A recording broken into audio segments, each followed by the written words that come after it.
Қайырлы күн қыз-келіншектер, бүгін мен сіздермен бір жасағаннан идеально шығатын қытырлап тұратын хаттаманың ең мықты реттерімен бөлісемін.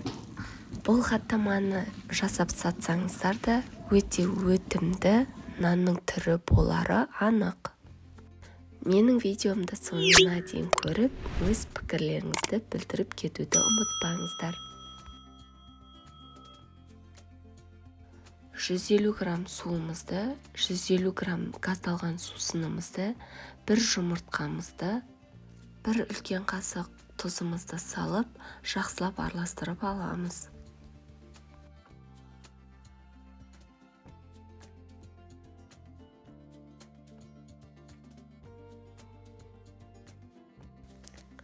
Тұзы ерігенше араластырып болған соң, үстіне 600 грамм ұнымызды қосып, жақсылап қамыр илейміз және июі қанғанша бөлме температурасына 20 минутқа қалдырамыз, бетін жауып.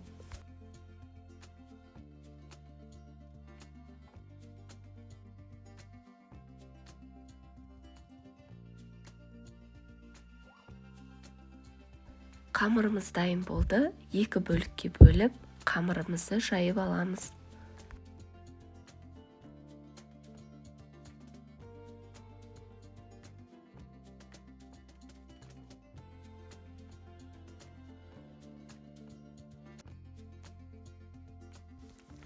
Қамырымыз дайын болды, үстіне 200 грамм сармайымызды ертіп, 2-ге бөліп, қамырымызға жағып шығамыз.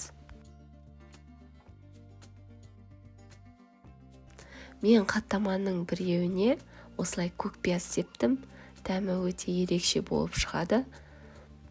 Ал екіншісін осылай қарапайым түрде пісіремін. Май жағылып, үстіне көкпияз себілген қамырымызды осылай оқтаудың көмегімен орап шығамыз. Оралған қамырымызды дәл осылай видеодағыдай 2-ге бөліп аламыз.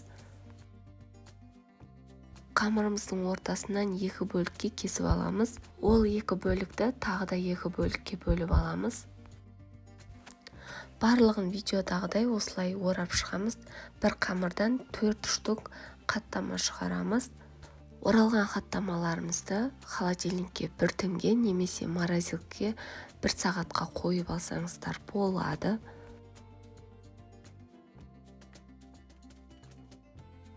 Дайын болған қамырларымызға аз мөлшерде ұн қоса отырып, осылай дөңгелек қылып жайып аламыз. Барлық қамырларды бірден пісірмей, пергамент қағазының көмегімен морозилкаға қатырып қойсаңыздар болады. Қызып тұрған табамызға аз мөлшерде сұйық майымызды құйып, 2 жағын аунатып, хаттамамызды қуырып аламыз. Рецепт ұнаса, міндетті түрде жасап көріп, жақындарыңызбен бөлісуді ұмытпаңыздар.